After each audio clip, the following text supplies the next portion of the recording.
This is the book of Isaiah, chapter 11, verse 11. It reads to the Holy Scriptures.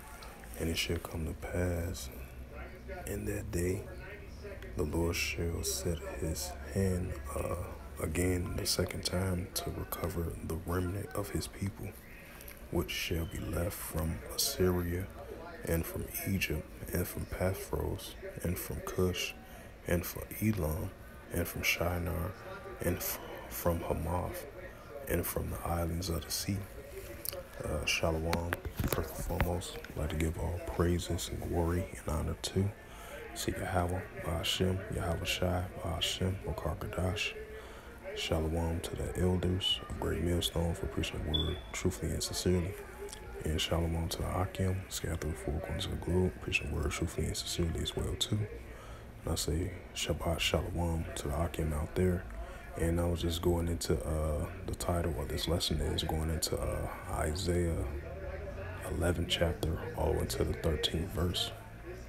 So yeah, as you see, the Heavenly Father is going to recover the remnant, the remnant of his people, where we've been scattered at through the four winds of the globe, from the places like Assyria, just like in ancient Syria, the northern kingdom was under captivity of the Assyrians. Now in modern day Assyria, you have a remnant of Israel scattered over there as well too. And you have Israel in Egypt, which this is modern day Egypt, just like the Israelites that was in ancient Egypt. Now in modern day Egypt, and we're still scattered over there in modern day Egypt as well too, even though you got a lot of Ishmaelites took over that land, because there's been a lot of colonization. Alexander the Great, he colonized Egypt, and the Arabs, they colonized that as well too, because the Arabs, they've been mixed, they are mixed multitude, because they've been mixing with the Grecians as well too.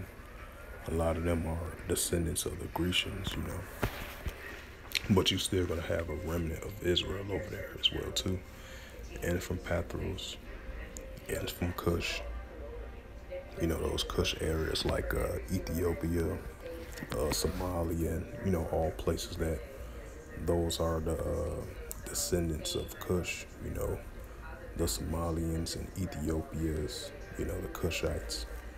You're gonna have a remnant of Israel scattered over there in those areas as well too.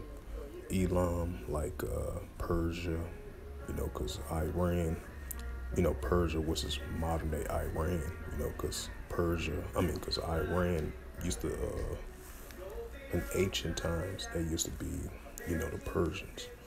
But you got especially, Israel of Negro descent, of dark skinned descent, like I mentioned before, they're going to be scattered over there in Elam as well too, of those remote areas over there in India, in Iran, in different places over there, other parts of Elam, and Hamath. Hamath is not too far from Syria.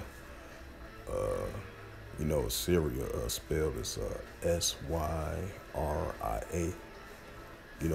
Syria is not too far from Hamath.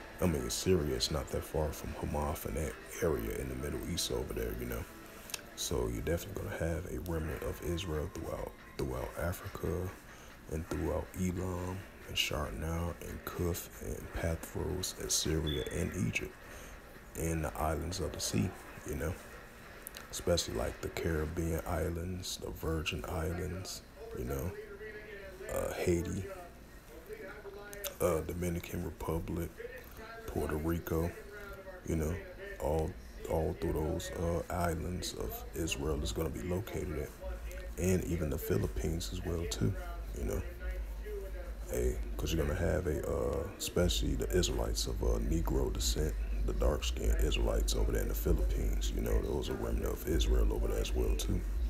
So those are part islands of the sea, especially the Dominican Republic, Haiti, and throughout these Latin American countries as well too. Like I mentioned previously, So that's where you're gonna have a remnant of Israel is gonna be gathered, gathered back, and that's what we are seeing right now. That's what's called a great awakening, the great awakening of the children of Israel, the actual real children of Israel, the actual real descendants of Abraham, Isaac, and Jacob, which is us.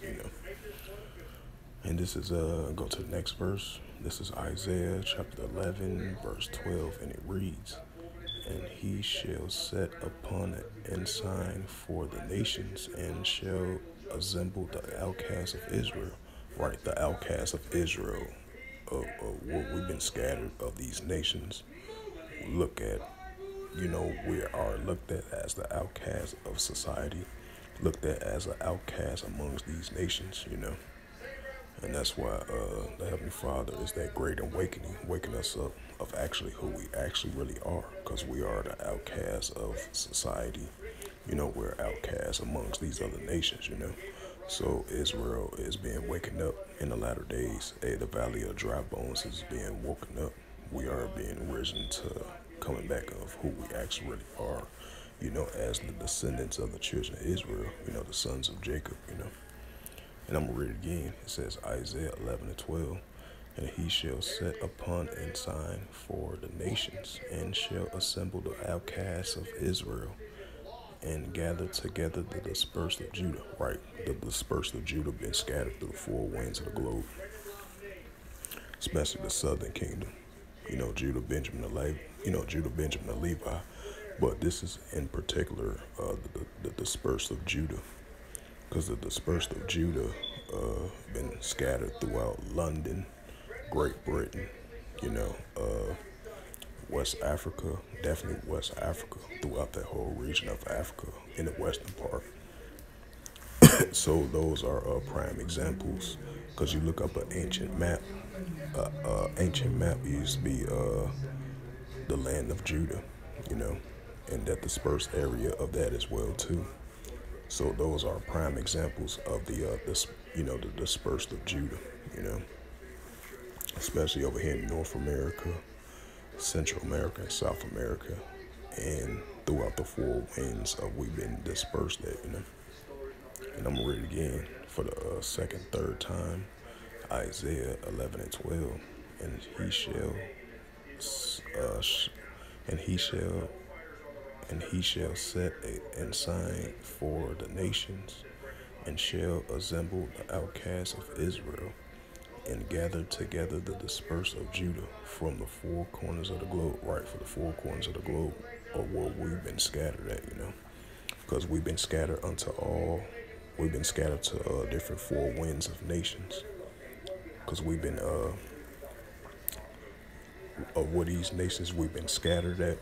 We're speaking different languages, especially us over here in America from the tribe of Judah. We're speaking English, and you have Israelites that's speaking that British accent. But even though they're speaking English, but they're speaking a British accent. They're speaking Spanish, they're speaking Portuguese. They speaking all these other languages. And these are the dispersed of Israel, just like the Haitians. They speaking in not their native language. Well, they're speaking their native language, and they're speaking a language that's a part of French. Because during the War of the French, when the Haitian soldiers have overcome France, the Frenchmen and stuff like that. So they're speaking their native language, and they're speaking French as well too. So that shows you that, the dispersed of the Israelites, of where we've been scattered and dispersed at, we're speaking these different languages. Sometimes we speak our native language, but most of the time we're speaking the language of where we've been scattered at, especially over here in North America. Majority of us speak English, And over there in the UK, you have Israelites that look just like us. Over there in London, they're speaking English with a British accent though. So those are the dispersed of Judah, And I'm going to go to the next verse. This is Isaiah. This is the book of Isaiah, chapter 11, verse 13. It says, Ephraim also shall depart from the adversaries of Judah. And it says, I meant to say Isaiah 11 and 13, and it reads, the envy also of Judah shall depart, and the adversaries of Judah shall be cut off. It says, Ephraim shall not envy Judah, and Judah shall not vex Ephraim. Right. So that's what the northern kingdom and the southern kingdom, because the northern kingdom of Ephraim, they are the top tribe, and the southern kingdom, which is the Judites, which is us, tribe of Judah, so-called African American. So we're gonna be back together, the northern kingdom and the southern kingdom, So it's not gonna be no animosity or no jealousy or nothing like that, or no vexation between, both Judah and Ephraim. Judah and Ephraim, they're gonna come back together as the tribes of the 12 tribes of Israel, which we are the top tribes, because Ephraim is the top tribe of the northern kingdom and Judah is the top tribe of the southern kingdom.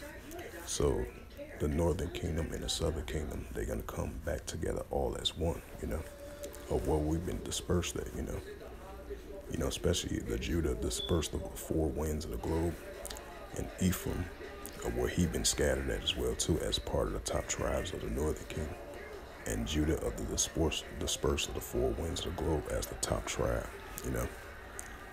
So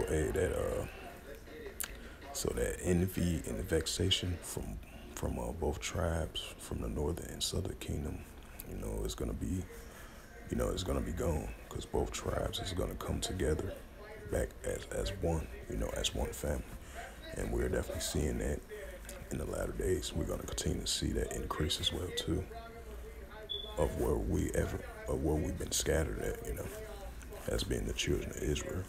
So with that, hopefully this quick sit-down lesson was edifying, as I was the title of the lesson was getting to the Isaiah 11 and 11 through verse 13.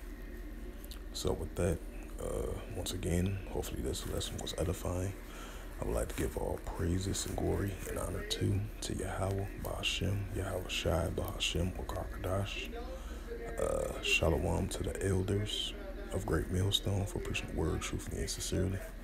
And shalom to the Akim, scattered through the four corners of the globe, preaching the word truthfully and sincerely as well too.